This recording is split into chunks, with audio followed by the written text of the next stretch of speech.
উচ্চ মাধ্যমিক ABTA test এবার 2024-25 যে ইংলিশ পেজগুলি রয়েছে সেই ইংলিশ পেজগুলির মধ্য থেকে এখন 242 এই পেজটির এমসিকিউ, এসএকিউ এবং গ্রামার পার্টের সমাধান দেখে নেব। আর আগের পেজগুলি যেগুলো রয়েছে সেগুলোর সমাধান ইতিমধ্যেই আপলোড করা রয়েছে, ডেসক্রিপশন বক্স এবং এন্ড স্ক্রিনে প্লেলিস্ট রয়েছে, সেখান থেকে দেখে নিতে পারো। তাহলে চলো এখন এই পেজটির সমাধান আমরা দেখে নেব। শুরুতে রয়েছে প্রোজ পার্ট থেকে এমসিকিউ প্রশ্ন। The narrator was prepared to sit in the train compartment with the girl for almost any length of time. তো অলমোস্টটা যদিও এখানে অ্যান্সারটাতেও রিপিট হয়ে গেছে। তো যাই হোক, ন্যারেটর তৈরি হয়েছিলেন ট্রেন কম্পার্টমেন্টে বসতে যে কোনো লেন্থের টাইম মেয়েটার ওই গলা শোনার জন্য বা মেয়েটার কথাবার্তা শোনার জন্য। এরপরে রয়েছে according to doctor Kalam his childhood was very secure. তো ডক্টর কালামের মতে তার যে ছেলেবেলা সেটা হচ্ছে খুব সুরক্ষিত ছিল। The large woman had everything in her large purse except hammer and nails. তার যে বড় পার্সটা ছিল সেখানে হ্যামার এবং নেল বাদে সমস্ত কিছুই ছিল। এরপরে রয়েছে দি লার্নড ম্যান আনসার্ড দি জার্স কোশ্চেন, এরপরে ডিফারেন্টলি। তো যারা শিক্ষিত মানুষেরা যারা জারের প্রশ্নের উত্তর দিতে এসেছিল তারা হচ্ছে উত্তরটা দিয়েছিল ডিফারেন্টলি, অর্থাৎ ভিন্ন ভিন্নভাবে। এরপরে রয়েছে পোয়েট্রি পার্ট থেকে এমসিকিউ প্রশ্ন। By using the word killing give battle six to establish the act of felling a tree as a crime. তোমরা পড়েছো, এটা হচ্ছে আইরনিক্যাল একটা পোয়েম এবং এটা আইরনির মধ্য দিয়ে দেখানো হয়েছে যে গাছ কেটে ফেলাটা এটা হচ্ছে একরকম অপরাধ আর কি। এরপরে রয়েছে the ferns in the valley serves as the soldier's pillow. তো এখানে যে ভ্যালিতে ফার্ন গাছগুলো সেগুলো হচ্ছে তার উপরে সোলজারটির মাথা ছিল এবং সেই ফার্ন গাছগুলো তাকে বালিশ হিসেবে সার্ভ করছিল। এরপর রয়েছে in sonnet 18 the poet feels that the summer season is very short. তো সনেট 18-এ কবি অনুভব করেছেন যে সামার সিজনের যে স্থায়িত্বকালটা সেটা হচ্ছে খুব ছোট। এখানে সনেট স্পেলিংটা ভুল রয়েছে। The hot sun causes the birds to faint. তো এই হট সান বা যে উত্তপ্ত সূর্য সেটাই হচ্ছে পাখিদের ক্লান্ত হয়ে যাওয়ার কারণ। এরপরে ড্রামা পার্ট থেকে এমসিকিউ প্রশ্ন রয়েছে the name of Squeezer's parents is, আনসারটা হচ্ছে Harness and Chessels, option B হচ্ছে আনসার। এরপরে রয়েছে নাস্তিয়াসা মিহাইলোভনা ইজ লোমোভস, এরপরে ইয়াঙ্গার আন্ট হচ্ছে আনসার। এরপরে হচ্ছে Natalya felt that Lomov was going to a, আনসারটা হচ্ছে বল। বল হচ্ছে এখানে পার্টি, তো এক ধরনের পার্টি, তো সেটাকেই বলা হচ্ছে বল। তো নাতাল্লা ভেবেছিল যে লোমোভ যাচ্ছে এই বলে বা পার্টিতে। এরপরে মিল্ক সোপ ইজ এ, অ্যান্সারটা হচ্ছে a silly and weak person. তো মিল্ক সোপ মানে হচ্ছে এটা বোঝানো হয়েছে যে সিলি বোকা এবং হচ্ছে দুর্বল ব্যক্তি, যেটা হচ্ছে লোমোভকে বোঝানো হয়েছে। এরপর রয়েছে প্রোজ এবং পোয়েট্রি পার্ট থেকে এসএকিউ প্রশ্নগুলি, এগুলো খাতায় লিখে দেখাচ্ছি। প্রোজ পার্ট থেকে এসএকিউ প্রশ্নে রয়েছে whom did the tsar send along with the servants to attend the wounded man. আহত মানুষটিকে অ্যাটেন্ড করার জন্য চাকরের সঙ্গে যার আর কাকে পাঠাচ্ছে বা পাঠিয়েছিল, আনসারটা the tsar sent his own physician along with the servants to attend the wounded man. আহত মানুষটিকে অ্যাটেন্ড করতে তার সার্ভেন্ট সহ পাঠিয়েছিল তার নিজের যে ফিজিশিয়ান বা শল্য চিকিৎসক তাকে। এরপর রয়েছে from which station did the third passenger board the train. তো কোন স্টেশন থেকে যে তৃতীয় যাত্রী সে হচ্ছে ট্রেনে উঠেছিল, আনসারটা হচ্ছে সাহারানপুর স্টেশন থেকে যেখানে মেয়েটি নেমেছিল। তো the third passenger boarded the train at Saharanpur station. তো তৃতীয় প্যাসেঞ্জার সাহারানপুর স্টেশনে ট্রেনে উঠেছিল। এরপর রয়েছে what is a pocket book. Pocket বুকটা কি, আনসারটা ইন দি স্টোরি thank you ma'am a pocket book is a large purse that has a long strap. একটা পার্স যার হচ্ছে লম্বা স্ট্র্যাপ বা হচ্ছে ফিতে রয়েছে। এরপরে রয়েছে how did Jainulabdeen start his day. Jainulabdeen অর্থাৎ কালামের বাবা কিভাবে দিনটা শুরু করতেন, অ্যান্সারটা Jainulabdeen started his day at 4 AM before dawn by reading the namaz. তো ভোর হওয়ার আগেই 4টের সময় নামাজ পড়ে তার দিনটা শুরু করতেন। এরপর রয়েছে in which sport did we find the use of half Nelson. তো হাফ নেলসন কোন খেলায় আমরা দেখতে পাই? এই কোশ্চেনটা কিন্তু এমসিকিউ প্রশ্নে বহুবার এসেছে যে we find the use of half nelson in wrestling খেলায় আমরা দেখতে পাই। এরপর রয়েছে where did doctor Kalam usually eat during his childhood? তো কালাম ছোটবেলায় সাধারণত কোথায় খেতেন? আনসারটা during childhood doctor Kalam usually ate sitting on the floor of the kitchen. রান্নাঘরের ফ্লোরে বসে তিনি সাধারণত খেতেন তার ছোটোবেলাতে। এরপরে what according to the hermit was the only purpose for which man was sent into this life? তো হারমিটের মতে মানুষকে কোন পারপাসে জীবনে পাঠানো হয়েছে? আনসারটা according to the hermit the only purpose was to do good for others for which man was sent into this life.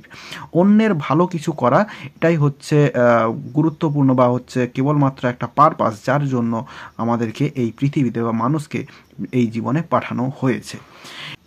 এরপর রয়েছে why did the girl fail to notice the narrator's blindness? ন্যারেটরের যে অন্ধত্বটা সেটা এই মেয়েটি বুঝতে পারেনি কেন? অ্যান্সারটা the girl failed to notice the narrator's blindness because she herself was completely blind. মেয়েটা নিজেই পুরোপুরি অন্ধ ছিল এবং তাই জন্যই ন্যারেটরের যে অন্ধত্বটা সেটা সে লক্ষ্য করতে পারেনি। এরপরে পোয়েট্রি পার্ট থেকে এসে কি প্রশ্ন, how does the stream flow through the valley? উপত্যকা দিয়ে এই যে স্ট্রিম সেটা কিভাবে প্রবাহিত হয়, নদীটি কিভাবে প্রবাহিত হয়? আনসারটা in the poem asleep in the valley the stream flows slowly through the valley. ভ্যালির মধ্য দিয়ে ধীর গতিতে প্রবাহিত হয় এই নদীটি। এরপর রয়েছে who shall fail to control the poet's friend? কবির বন্ধুকে কন্ট্রোল করতে কোন জিনিসটা ব্যর্থ হবে? According to the poet of sonnet 18 death shall fail to control the poet's friend. বলছে সনেট 18-এর যে কবি তার মতে যে মৃত্যু সে কবির বন্ধুকে কন্ট্রোল করতে ব্যর্থ হবে। এরপরে বলেছে what has the tree absorbed for years? তো গাছটি কোন জিনিসটাকে হচ্ছে বছরের পর বছর ধরে অ্যাবজর্ব করে বা গ্রহণ করে বা শোষণ করে?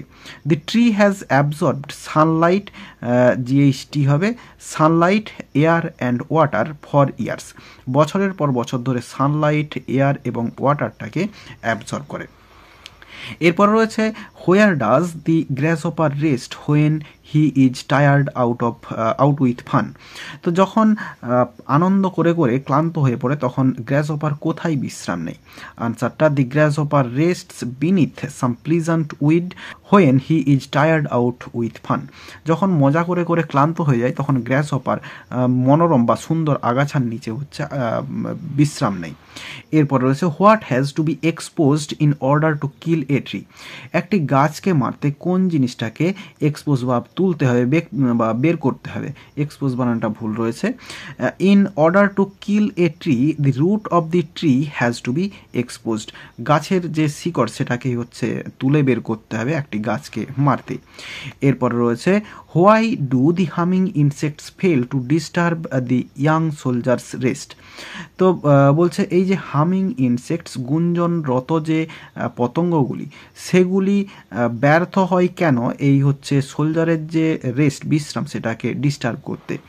অ্যান্সারটা হচ্ছে the humming insects fail to disturb the young soldiers rest because the soldier is dead. কারণ সৈন্যটা মৃত, এই জন্যই ব্যর্থ হয়। এই কোশ্চেনটা কিন্তু বহুবার রিপিট হয়েছে আগের কোশ্চেন সেটগুলিতে। এরপর রয়েছে what keeps on increasing it's warmth during a loan winter evening? তো বলছে কোন জিনিসটা ওয়ার্মথ ইনক্রিজ করে বা উষ্ণতা বৃদ্ধি করে এই শীতের সন্ধ্যাতে? আনসারটা crickets song keeps on increasing it's warmth during a loan winter evening. একটি নির্জন শীতের সন্ধ্যাতে উষ্ণতা বৃদ্ধি করে হচ্ছে এই ক্রিকেটের গান। এরপর রয়েছে whose gold complexion often gets dimmed? কার সোনালি আভাটা মলিন হয়ে যায় প্রায়? আনসারটা দি গোল্ড কমপ্লেক্সান অফ সান, এখানে দি করলে ভালো হয়, দি সান ওপেন গেটস ডিমড। তো সূর্যের যে গোল্ড কমপ্লেক্সান সেটাই হচ্ছে মলিন হয়ে যায় প্রায়।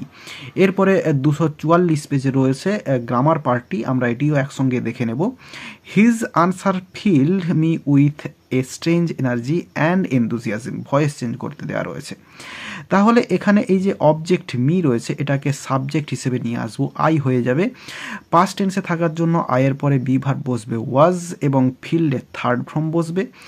এরপরে with strange energy and enthusiasm যে হচ্ছে এক্সট্রা অংশটা রয়েছে সেটা বসিয়ে দেবো। এরপরে বাই প্রিপোজিশন বসবে এবং হিজ আনসার এটা তারপরে বসে যাবে অবজেক্ট হিসেবে।